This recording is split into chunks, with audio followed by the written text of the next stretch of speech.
What's up, folks? Welcome back to TacticalTortoise. My name is Trevi, and we are continuing our coverage of new spoiler articles, or reveal articles, I should say, for the 9th edition Chaos Demons Codex. And we have, today, August 16th, 2022, a big spoiler article for Nurgle demons. Last time we talked about corn demons, but we are solidly in the diseased, fleshy embrace of Nurgle today, I guess. Now, the most interesting thing that this article covers, we have a couple of special abilities to talk about, but for the most part, they're going to be talking about stat blocks. And as we've talked about during the corn reveal, the stat block reveals aren't quite as useful as they normally would be because we don't know any of the additional abilities that these units will have. In addition, we're not entirely sure what the unit size of the units are. The rumor is right now that these units are being reduced to a maximum of 10 models per squad, which means that a lot of these statistical changes are actually not as exciting, and even some of the special rules are not as exciting as they would normally be. That said, we'll still talk about it, and right now, at least looking at them, based on the knowledge of what the unit looks like in the current version of the rules, the statistical increases for this unit in particular, Plaguebearers, are absolutely phenomenal.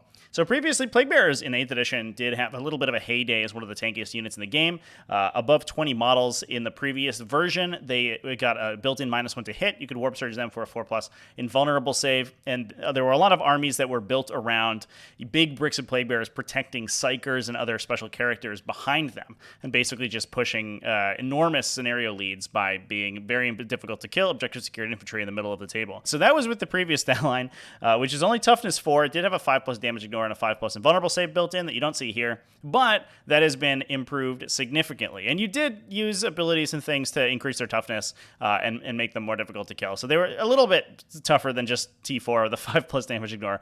But this new version is moved to T5 base and gets an additional wound and an additional attack.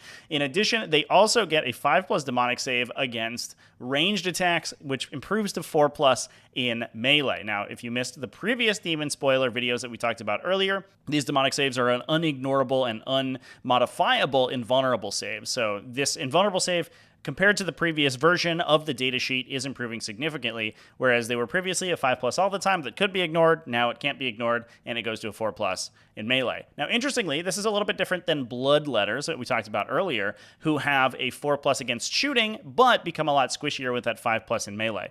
It looks like Plaguebearers here are going to be using other defensive effects and their more resilient stat line to try to protect themselves against shooting, and then once they get into melee, the goal is to be an enormous tar pit, and that really fills how Plaguebearers want to play typically.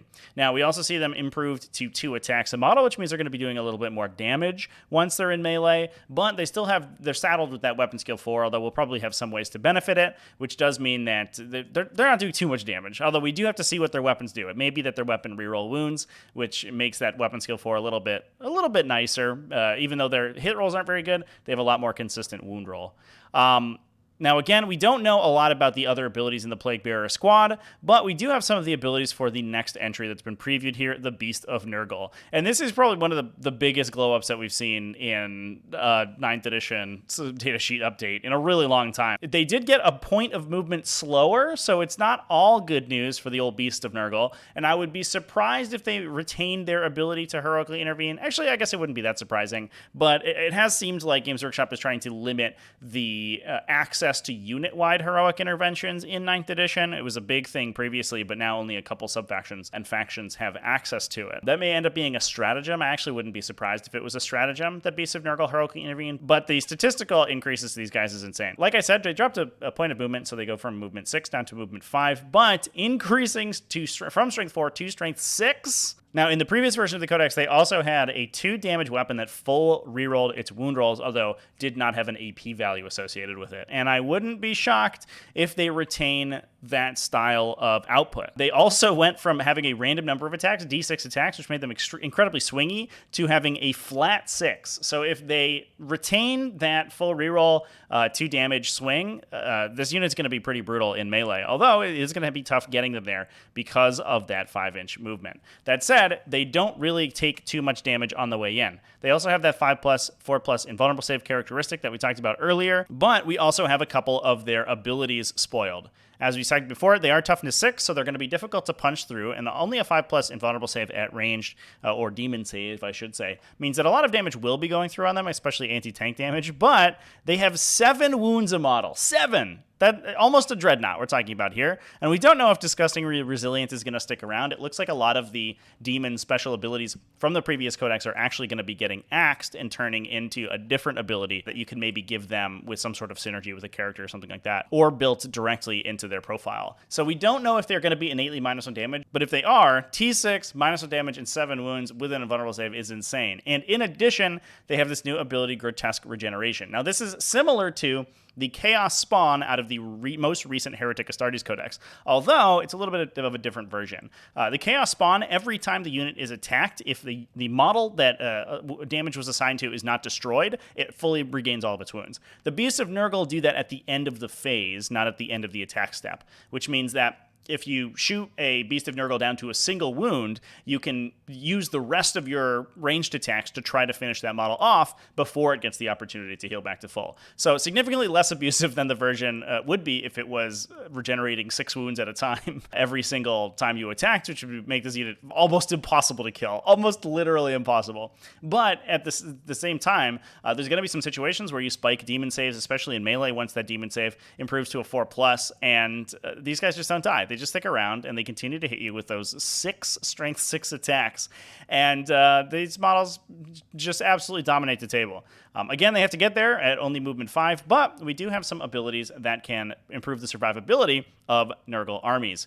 And the last preview that we have here is the Feculent Gnarlmaw. This has the Shroud of Flies ability, not to be confused with Cloud of Flies, which was the Plaguebearers ability for -1 to be hit. Although I doubt that they will retain this if the goal is to have Gnarlmaws be part of the defensive combo that Nurgle brings. But they project a 6-inch aura of -1 to hit with ranged attacks for any Legiones Demonica Nurgle units outside monsters, which means it's basically not going to affect Great Unclean Ones, which is unfortunate for them, but it is going to affect all of your Plaguebearer bricks and those Beasts of Nurgle. So on top of all of these defensive profiles that we're talking about, the 5+ demonic save, the high toughness value, multiple wounds, regenerating models, they are also -1 to be hit. And this, if your opponent has hit buffs, as far as I know, will stack with the Chaos Undivided Warpstorm ability that we talked about in a previous video to give an additional -1 to hit outside of 12 inches, which means your entire Nurgle army can be -2 to hit